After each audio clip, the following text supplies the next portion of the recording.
Oh, got to the bottom of that one. I talked to a fellow named Tom on Dave's Auto Service. I'm laughing because this is like take 78 to me. And we were talking about gasket cleaning and Cummins recommendations. Mine came from back in the late 90s, early 2000s. And Tom's was more recent. What did he say? 2022 is when he got out of it. And they were having trouble with the number 4 main bearing in an ISX engine just disappearing. Well, they're oil cooler trouble. Pull the oil cooler off, clean up the surfaces, put it back on. A little while later, some of the number 4s were gone, and they figured out people with buzz wheels would just buzz it all off, didn't clean up as they were supposed to, put the thing on, fire the engine up, and shove all that abrasive right in number 4. Well, on a buzz wheel, chips can come off. We're talking the 3M surface conditioning pads. The porcupines, newer, or almost new, will break off pieces of the little tips and send them in there as well. That's not what he was talking about, but I'm telling you it can happen. I've seen it. So you have two problems right there in the system. Well, just don't use. Well, that's what Cummins was saying. No more anywhere. They went overkill. For the gasket scraper, putty knife. Putty knife. No, that's my idea. Razor blade. You know the type of razor blade, with a little metal rib on one end, and you put it in the handle and scrape off your stickers on your windshield. Yeah, they were talking about that and the 3M pad. So stuff isn't flying around buzzing at 10, 15, 20,000 RPM. It's important. RPM is the problem. So what do you do otherwise? Well, like I said, you took to scrape off all the material they can and then polish it off with a 3M pad. But that's a little tedious. And one of the things he didn't mention was the 3M pad, you need to be using something on it like WD-40 PB Blaster or your parts cleaner mineral spirits.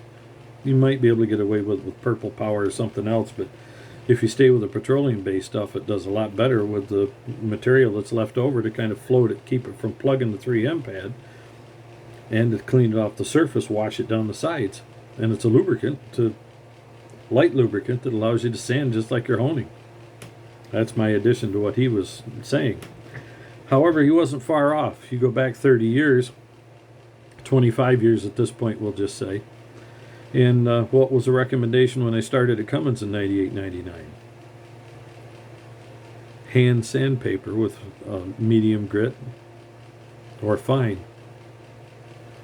They give you like a foot-long strip that wasn't even to clean up the entire top of a block of an N14. Well, you can come get more later. And it's, what the heck is this crap? And I was the new guy.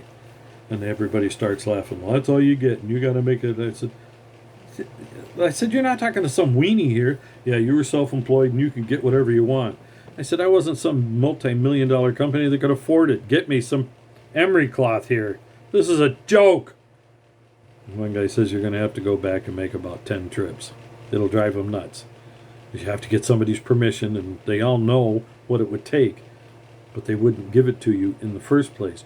Well, you might keep it. No, I might throw it out. So back then was that, and one of the other recommendations was they said take a putty knife, cut the tip halfway down, grind it to the proper back angle, and use that on your oil pans and such, especially back then the N14s that we were working on and the big cams and the 88s, NT88s and such, had aluminum oil pans. And we were pulling them off fairly often because the blocks would twist. Didn't change the center line, but the blocks would twist with some of the 450s, 500, 5 1/4. And the oil pan just didn't hold that well. And it was just, they'd get old, and the oil pan's aluminum. It would expand and contract at a different rate than the steel block. So to clean it off, that's what he was talking about. Cut the putty knife off halfway, grind an angle on it, and use that. And I said, well, you're not done yet. So what do you mean? I file the edge. What? And I showed him how to file the edge. You get it ground as close as you can on the side of the wheel. Yeah, so that's not even right yet. Watch this. Put the file in a vise and slid it sideways. In fact, my toolbox was set up where I could use the file against part of it, drag it across it on a nice flat surface. All the way across, and then I turn it over, lay it flat, and turn it at an angle so it didn't go straight down the file. Turned it, swiped it sideways at an angle down the file so it would take the burr while it was laying flat and clean the burr off. So now I've got a nice front edge here. I have a back edge, and because the edge is perpendicular to the sides and to the direction of travel, you can take the handle, turn it sideways, and peel some of your gaskets off that won't go by pushing straight. Don't ask me what the deal is. Some physics guy can tell me, but it'll go down through and slice like a knife. The leading edge will start and the back edge will finish. Sweet. Thing was like the usual, inch and a quarter, inch and a half wide. And you could get them thinner if you needed, but usually it's in that neighborhood, 1.5 to 2 inch wide. Shorten to make it stiff, thin to keep it to get under the gasket. You can make but not too thin. You could make a nice long tapered angle to do your peeling, and then turn it over. In that tapered angle, you could feel it hit and control the tip, how much of the gasket you were cutting. And slide right down that rascal. It's beautiful. Stopped working right, file it again. Light filing, put it back to it.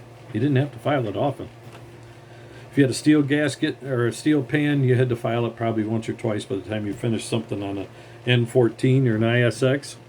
M11, ISM, yeah, it's a big enough pan. You had to sharpen it probably twice, maybe 3 times, depending on what you hit and how badly the steel pan was deformed. But on the aluminum pads, it probably rarely ever. You might have to do it once. But just be careful with the thing. Oh my goodness, sweet. So now you don't have a razor blade. You've got a putty knife sharpened to almost a razor blade edge. You have a putty knife you could control better. And then last but not least, you have the sharp edge. You have better control. And at that time, they were starting to put caps on the end so you could tap on them with a hammer when you got a bolo or whatever that was crushed so much that it was actually stuck to the pan, or some idiot put, what'd they have there? Used to have a body cement, that yellow stuff. Guys, I used to put gaskets on with that now and then when we had trouble with some of them oozing out, valve cover cork stuff. Yeah, I used to use that stuff on there, body weather strip cement, something like that. It's nasty stuff. Well, if you put that on there and you use this putty knife where a razor blade won't cut, you'll slide right down through there and take that almost completely off without much trouble at all. You'd be a happy camper. You get done, there's still something on the surface. You use your brake clean, carburetor choke cleaner, whatever, to try and get the chemical stuff off. But if you have to do anything further, the next recommendation was to follow along with the 3M pad, only in our old style. They'd hand you some emery. It's usually around 120 grit, 150, 180, someplace in that range. And it was normally about an inch wide. Well, what's the first thing you do? Run it across a semi-sharp edge like an angle iron or something, and just drag it right across, turn it around, and drag it again. Take all the high, loose, and pieces that could chip and break off, and get off as many as you can in the first place, because if you start sanding and they break off, now it's a gouge. So get them torn off. Next, you've got a 3-inch block, sanding block, rubber body sanding block. Almost all of them have 3 pins in them. Take one side between 2 pins, down here at the bottom, those 2 pins. You take a razor knife and slowly cut through it. You can peel it, or you can spray some WD or something in there to lube it, and then take your regular old box cutter type of thing and slide down through there and get the thing cut as parallel as you can. If you got some other way to cut it, go ahead for it. I wouldn't recommend sawing it. That doesn't work too well. But usually the box cutter blade, you can get down in there and start peeling it down through, so you have, it's not exact, but you'll have a 1-inch piece here off the 3-inch block and a 2-inch piece over here. Okay, so now you have a 1-inch wide emery strip and a 2-inch wide emery strip that you can use, and it makes a big difference. The 1-inch tends to hog in a little more, but if you have little narrow rails, either steel or aluminum, it covers a broader area and it's less likely to gouge into it and cause divots and dips. You're smoothly going all the way across the surface. It makes a huge difference. In fact, on some of the narrow ones with the bolt holes, I'll use the 2-inch wide one. Literally. Anything with more surface area to go up through there, because you can feel, when it rocks, you got your hands in a broader area, so you can feel whether it's laying flat or not easier. You can actually feel it clunk, clunk, clunk, on and off. Find that little spot where it hits and gives you a little resistance. or let the block sit, take it, work it back and forth. Not a lot, keep moving it around, always. Now, you have a full sanding block as well for wider surfaces. The wider, the better. You have more control for one thing, and you're less likely in the wider areas, the wider block, you're less likely to sand in one area, one zone, and cause a problem. WD-40, PB Blaster, parts washer, petroleum-based or mineral spirits-based, they all work similar to an oils to keep the material that you're sanding suspended. Anything you break off that's left over that comes off the sanding pad, but mostly if you're working on aluminum and steel, the aluminum and steel that you're taking off, it'll be suspended and you'll be able to wipe it right off and start over again. Spray a little more on your pad, maybe a little on the surface, and go at it again. It'll triple or quadruple the life of that little sanding strip until you tear it up, which you're going to do at some point. Never turn it sideways unless you've got like a 3-inch piece on a 1-inch where you can bring it right up and hold it.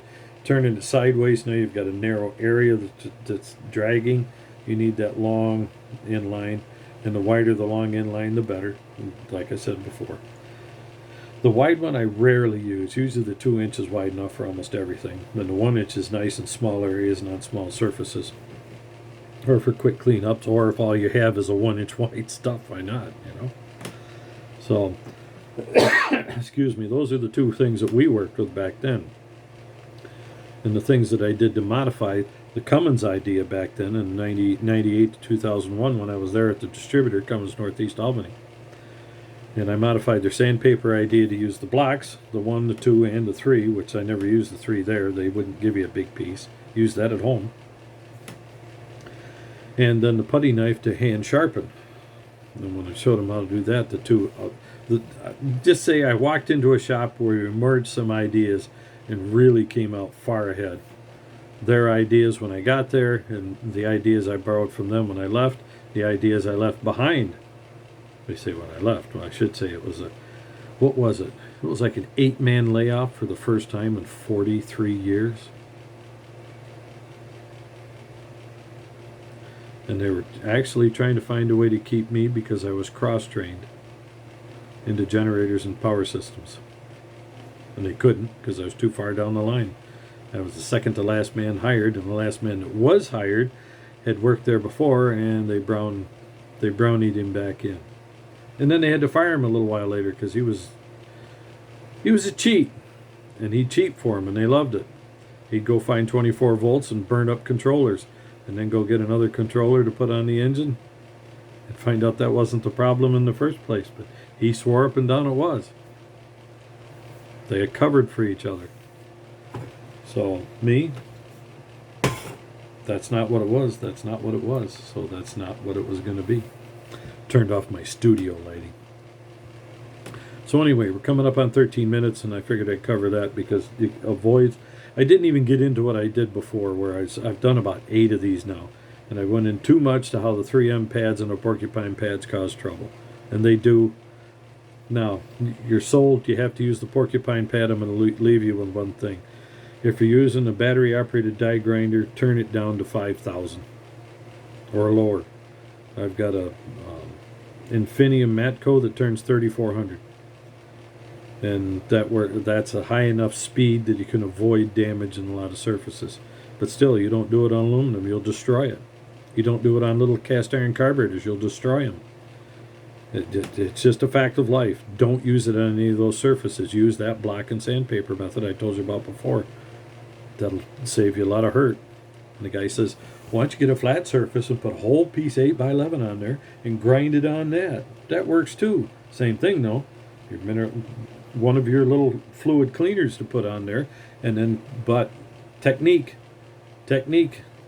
swirl it counterclockwise, swirl it clockwise, turn it, counterclockwise, clockwise, turn it. If you have a small enough piece on the paper, figure 8 the thing very gently, very slowly, because if you go too fast, you'll start tipping. You have to go slow. You start tipping and you're going to cause a problem. Well, these are some techniques to use old world methods to avoid problems in the new world, and the new world stuff that they cause. Go back to the old skills. It's what Cummins told you to do. And you say, put the 3M pad on the block. No. Why? The 3M pad on the block could work, but the problem is the 3M, your funky little Brillo pad thing there, and even though it's plastic and you can put it in there, but it's so thick you won't be able to feel whether you're operating straight or not. It won't meet the paper or the emery and then meet the bottom of the block. It'll work to clean up, but you're better off cleaning by hand because you can feel the surfaces with your hand through that. Now, if you put it on a block on a wide surface, that's great. On a narrow surface, I would say no, don't do it. Now, if you're talking like that big the square hole that they're going to have on the side of an ISX machine, and you put it on a 2-inch wide block and you've got it all locked on and you want to clean, I would say probably go ahead. It's easier to hold the pad.